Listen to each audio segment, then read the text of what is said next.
and Ferris TD Wicklow, supporting motion 106. Chairman and delegates, tourism today is a vital cog in growing our economy. The employment it creates, especially through small and medium enterprises, is essential to keeping our cities, towns and villages going in this challenging economic environment. And let's be clear, delegates, it's not an environment that any of us expected to be in. From the years 2008 to 2010, tourism figures dropped substantially. Indeed, the sustained decline has been called the 3 most horrific years for the industry.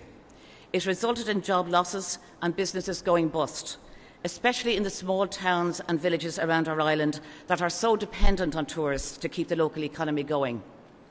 Last year, however, saw a turnaround in these fortunes, with an estimated 6 million people visiting. This represents a substantial increase of 7% on the previous year, and I believe that this is as a direct result of the initiatives that our government has taken. From the jobs initiatives that saw the VAT rate being cut, to the great media attention that resulted from the visits of President Obama and Queen Elizabeth, to the Global Economic Forum that saw the Taoiseach to recall our ambassadors, everything is being done to market the fact that Ireland is open for business. This is in direct contrast to the lacklustre, or indeed the non-existent, tourism initiatives that were displayed by the previous government. It is clear that Fianna Fáil has lost the competency argument, and I can't see their failed political party how they can ever be trusted to manage our economy again. However, we cannot be complacent.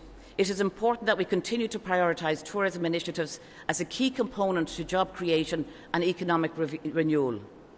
In doing so, we must ensure that there is a more spread to the benefits that tourism can bring, particularly to rural areas. In my own constituency of County Wicklow, I can see the immense benefits that the Garden County has to offer.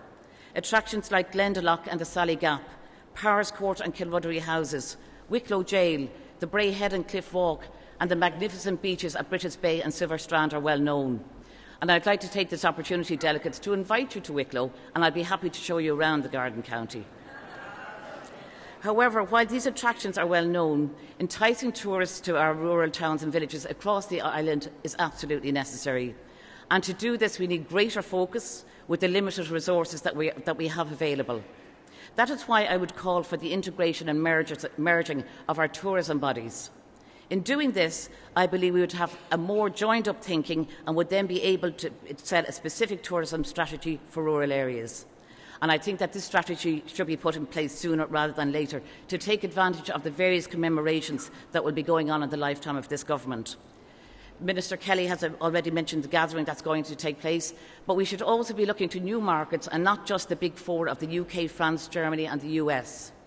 In approaching tourism in this focused manner, I firmly believe that we will not only increase numbers, but get visitors to stay longer and see everything that this island has offered. I would call on you delegates to support the motion. Thank you very much.